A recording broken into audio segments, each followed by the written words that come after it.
Welcome back. This is Pastor Justin with Rock for the Rock Church. I'm really excited today to spend this time with you.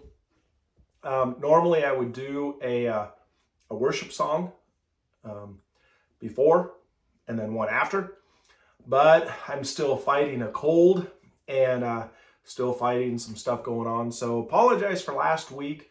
I had done a live video and it did not get uploaded. I don't know what happened. So what we're going to do is I'm going to teach what I preached last week. I'm going to do it this week, and that way you're going to still be basically caught up. Okay, so we're going to continue. If you are not also, as you notice, this is not live. I don't know what's going on. Haven't been able to figure that out. So we're going to just do recorded for now, and then I'm going to post them, try to have them posted by 10 o'clock on Sunday, today. So today is the 7th of May. Yeah, it's May. I took a walk out and fed my chickens this morning, and it was amazing of how beautiful it was out. I absolutely was enjoying what was going on. So as you can tell, I'm starting to lose my voice already. And so we're going to get started with this. And I hope you're enjoying your Sunday morning. It's been a wonderful one for me. And so, so today, the title of this is Jesus Cleanses the Temple. I don't preach topical. I preach expository. However, there is a topic about this. And so I guess I do both, but I go through the scripture. If this is the first time you're joining us, welcome to Rock for the Rock Church.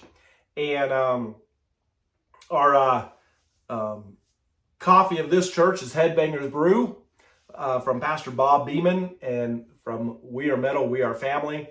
I bought the 5-pound bag and just made a whole nother pot. This will be the second pot this morning. And I didn't bring it out with me. So as you can tell, my voice is kind of crazy right now. So let's get started. All right. So in John chapter 2, verse 13 through 17, that's where we're going to be at today. It says, "Now the Passover of the Jews was at hand, and Jesus went up to Jerusalem. And he found in the temple those who sold oxen and sheep and doves, and the money changers doing business." Okay, so much to unpack here. It's absolutely amazing just in those two verses, but we're going to continue. "When he had made a whip of cords, he drove them all out of the temple with the sheep and the oxen, and poured out the changers' money and overturned the tables." So up to this point, you can tell he said nothing about the doves, or John said nothing about the doves. Verse 16, this is where it's at.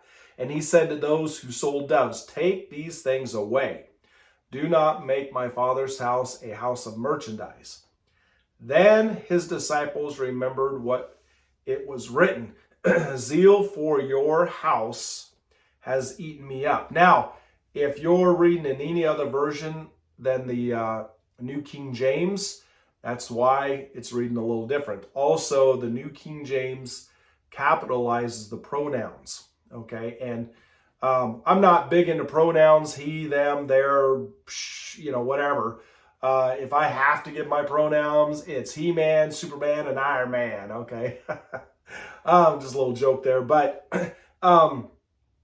when it talks about he, him, you, your, and it's talking about the Lord, they're always capitalized in the New King James. If you go to some of the other versions, they're not, and that can really confuse some readers. Okay, like the ESV does not use capitalized pronouns, and that can really confuse readers on who are we actually talking about. Are we talking about Jesus, or are we talking about just a man? And so I'm not, after I saw that and recognized what was going on, I stopped using the ESV. If you're using it, that's fine. That's totally up to you. It's just my own personal conviction, and I don't put those personal convictions out on my friends and my family and things like that. So, all right, so let's get into this. Verse 13, I'm going to read just a little piece here. It says, the Passover of the Jews was at hand. Jerusalem would be crowded of thousands of people during this time. Visitors coming, at the Passover, the Temple Mount would be extremely crowded. And this would be a great time to make some awesome money, okay?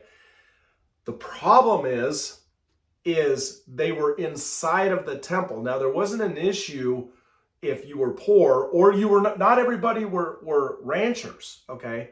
Some were farmers, which would have meant they wouldn't have had animals to actually take and sacrifice, so they would have to get them from somewhere. And people would buy animals from ranchers, okay? But during the Passover, there was these people that would go out and buy up as many animals as they could, and they'd take them to the temple on the outer court of the temple, and they would sell them as people walked in so they could offer them for a sacrifice. This has probably been going on for many, many, many years. And the right thing would have done would have been to go to the gates of Jerusalem and have all the vendors lined up there so they could, buy and go ahead and take in. And there's something else that I'm thinking about as I'm talking about this, something I didn't bring out last week. I would have thought that because animals do bring disease, there is that potential, okay, that Jerusalem should have had some kind of law that, hey, keep your animals outside the gate and then you can bring them in, when you go to sacrifice. But for some odd reason, they allowed these things to come in.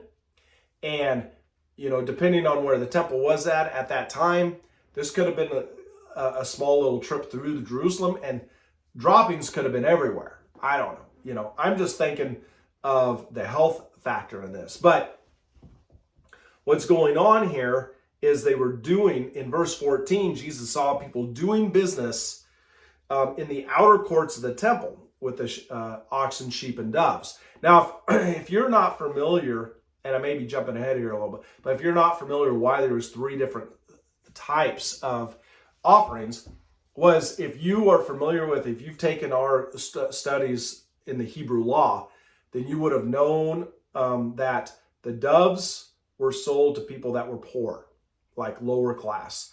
The sheep were middle class and the oxen were upper class. And if you're going to be giving an offering to the Lord, you're going to be honest. Yeah, I can afford an oxen, and I'm going to be taking that for my sin offering, okay? And so, one of the thoughts was, well, I'm going to be giving an offering. I'm really rich, but I'm just going to buy a dove. Then that shows where the heart's at, and God wouldn't have accepted it anyways. So doing this kind of business in the outer court was absolutely a no-no because, well, we'll get to that. These vending booths of animals should have been at the edge of the city to show respect. But on the other hand, it would have made sense for the fact that you buy, you take it up to the altar, they go ahead and take care of it, and the priest goes in and does his thing for you in the temple. However, that's not the way the Lord saw it, and that's the way it is, okay? You walk in, you buy what you can afford, and you take it to the priest and sacrifice it to the Lord. The thing is, the outer court was not for that. It was to prepare your heart to do your sacrifice, and it was a very sacred place. And so it definitely was not for making money and profiting off what the Lord is doing, okay? And I oftentimes think about that. There was a church that I went to back in the 90s. It's still going. It's a big one. We call it the Bethel-Dome because it was a round church. It was huge. They had Stephen Curtis Chapman perform there one time, Kim Boyce, White Cross, back in the early 90s when I went to church there. It was in Virginia, Bethel Temple in Hampton, Virginia, if you want to look it up. And as you walk in the foyer, you go into this Bible bookstore that they actually would sell items in there to profit the church. And I know they sold it for a profit, because if you go into the Bible bookstores in town, you could buy stuff cheaper there than you could at the church. And so I know that there was a profit being made there. And I thought about that, how it's probably, that was along the same lines. But anyways, these vending booths of animals, okay, we talked about that. And so I'm going to show you on here, what the temple looks like. It has an outer court, and then it has an inner court, and that's where the priests would go to give these sacrifices. And when they would go, they would tie a rope and a bell around their leg, because these priests had to sanctify themselves for a period of 7 days. And if they were to go in there and they weren't sanctified to the level where the Lord wanted, they would drop dead in the presence of the Lord. And they would be pulled out with that rope, okay? And how they would know that there was no activity or they died is that bell would stop ringing. Now, they would give a few tugs, and if there wasn't any kind of a acknowledgement that they were still alive, they would start pulling, okay? So pretty intense, okay? Have to make sure you're good to go. We're going to drop down to verse 14. John talks about the money changers. These people traded the currency of foreigners to what was accepted in Jerusalem in order to purchase their sacrifice. So in other words, foreigners would come from outside of Jerusalem and maybe in other countries. They would come in and they'd have their coinage, and they couldn't use it there, so they had to trade it. Most likely they traded for 2 for 1, okay? And they were making money on this deal. One of the main reasons is these coinage would have false gods on them, or their emperor, somebody that would not glorify the Lord. So in order to be able to purchase a dove or a sheep or oxen, they had to have the right coinage for that. As amazing as it sounds, it's likely that as many 2 or 3/4 million Jews sometimes assembled in the Holy City to keep the Passover. So that's a lot of people coming in. You imagine the amount of money. This was probably one of the biggest money-making times of the year, and it was a time to really stock up. According to Barclay, they all had to pay a temple tax as well, which was equivalent to about 2 days' wages. So you couldn't pay that temple tax with that foreign currency. It had to be exchanged, all right? This is why the money changers did so much business there. Many commentators say the reason why foreign coins were not allowed in the temple is because they had these pagan gods on there, all right? I already talked about that. All right, well, in verse 15, Jesus is like, it's time to go. We're not going to have this anymore. So he carefully, and it took some time to take these cords and create a whip, okay? Most likely braided them together. And he drove these people out. And some commentators believe that Jesus used the whips on the animals and the people at the same time. It doesn't matter what was going on. Jesus wanted these people out of here. And there's a fact here that he did it without anger, a sinful anger, okay? He was upset about what was going on. However, he is God. There is no sin in him. So he did this without anger, and he drove these people out. Those doing business in the outer courts of the temple spoiled the only place where the Gentiles could come and worship. He actually spoiled the spirit, okay? This area was not meant for a house of merchandise. It was meant to get your hearts prepared to go in and do the sacrifice. And yet, these people were spoiling that spirit, okay? All right. Zeal for your house has been eaten up. The disciples remembered this line from Psalm 69:9. and connected it to the zeal Jesus had for the purity of God's house and worship practice there. And so there was a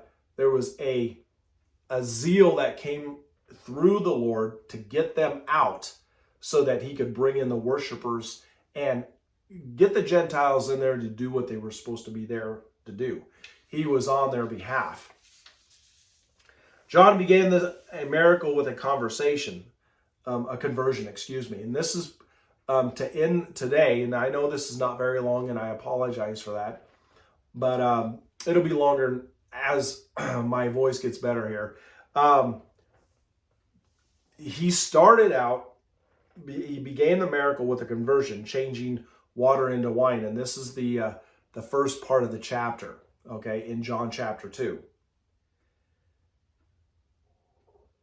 Then he goes into the cleansing. So it is a conversion and then a cleansing of the temple, all right?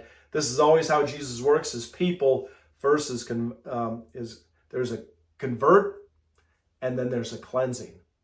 And I'm still working through that cleansing. I was converted years ago, and as things come up in my life, I'm like, okay, here we go again. Or I'm still struggling with this. Or it's been a sanctified process. For some people, I look at pastors and I look at certain people and think, wow, their conversion and their sanctification happened, it seems immediate. But you never know what's going on in a person's life. And you never really understand the turmoil that they've been through. I've been through a huge amount of turmoil in my life. And it built up over time. And today I struggle with that. I struggle with people putting me down. And I try to just let it go. And sometimes it doesn't work. And there was a pastor friend of mine that told me, sanctification may last the rest of your life. And then when you go home to be with the Lord, you're probably pretty set by that time.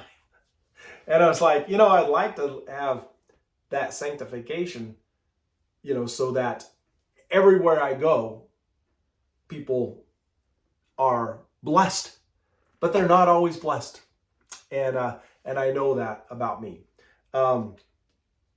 Next week, we're going to talk about a new temple and its destiny. And I hope you get your heart prepared for that. Read the rest of chapter 2, John chapter 2, and be prepared for next week's lesson. So other than that, I hope you have a blessed and amazing Sunday. God bless. We'll see you later.